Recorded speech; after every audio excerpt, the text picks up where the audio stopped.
Si vous avez passé un peu de temps sur TikTok ou Instagram ces 2 dernières semaines, vous avez sûrement vu passer des vidéos comme celle-ci. Il en existe des dizaines, certaines ont été vues plus de 5 millions de fois. Ce qu'elles ont en commun, on y voit des groupes d'Américaines reproduire des chorégraphies devant d'immenses maisons. Et puis, il y a toujours ce hashtag #BamaRush. Alors, qu'est-ce que ça veut dire exactement? C'est quoi la Rush Week?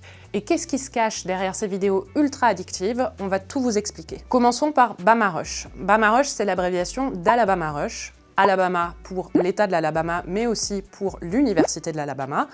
Et Rush, c'est l'abréviation de Rush Week, la semaine de recrutement des sororités américaines. Pour mieux comprendre tout ça, il faut faire le point sur ce que les Américains appellent le système panhellénique ou la Greek Life. Ça désigne les sororités et les fraternités présentes sur la plupart des campus américains et qui ont des noms composés de lettres de l'alphabet grec comme Kappa Kappa Gamma ou encore Chi Oméga. Et avant chaque rentrée universitaire, les sororités et les fraternités procèdent au recrutement de leurs nouveaux membres.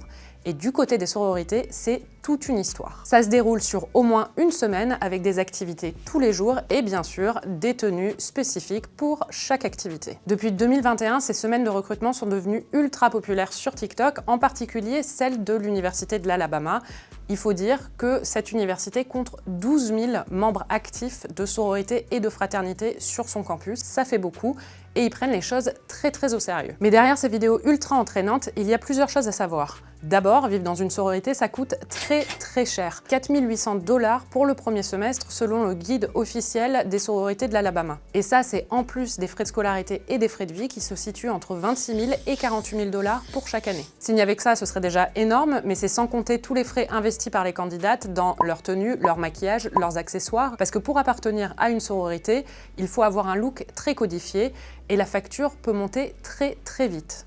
Tout ça, c'est parce que les sororités sont des lieux de reproduction sociale avec des critères très précis. Et ce sont aussi des lieux très blancs. À l'Université de l'Alabama, la déségrégation des sororités n'a eu lieu qu'en 2013, il y a 10 ans. Avant cette date, les rares candidates noires qui postulaient étaient systématiquement refusées. En 1992, une longue enquête du magazine américain Esquire révélait l'existence d'une société secrète au sein de l'Université de l'Alabama. Cette société, elle s'appelle The Machine et elle est composée de membres de sororités et de fraternités. Si ce groupe est si puissant, c'est parce qu'il contrôle la vie politique du campus. Mais surtout, de nombreux anciens membres de la Machine sont ensuite devenus des hommes et femmes politiques influents. John Archibald est journaliste en Alabama et double prix Pulitzer. Pour lui, s'intéresser à la Machine et au système des sororités et des fraternités de l'université est crucial. The stated motto of the Machine is little is known and what is known is kept secret. And it has been used to steer politics because it has such an outsized influence, not just on campus, but in the rest of life around here, because it's a training ground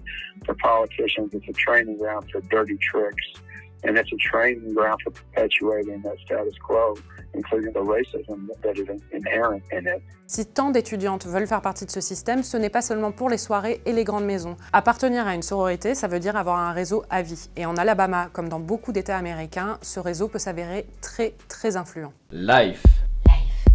Life. Life. Life. Life. Life.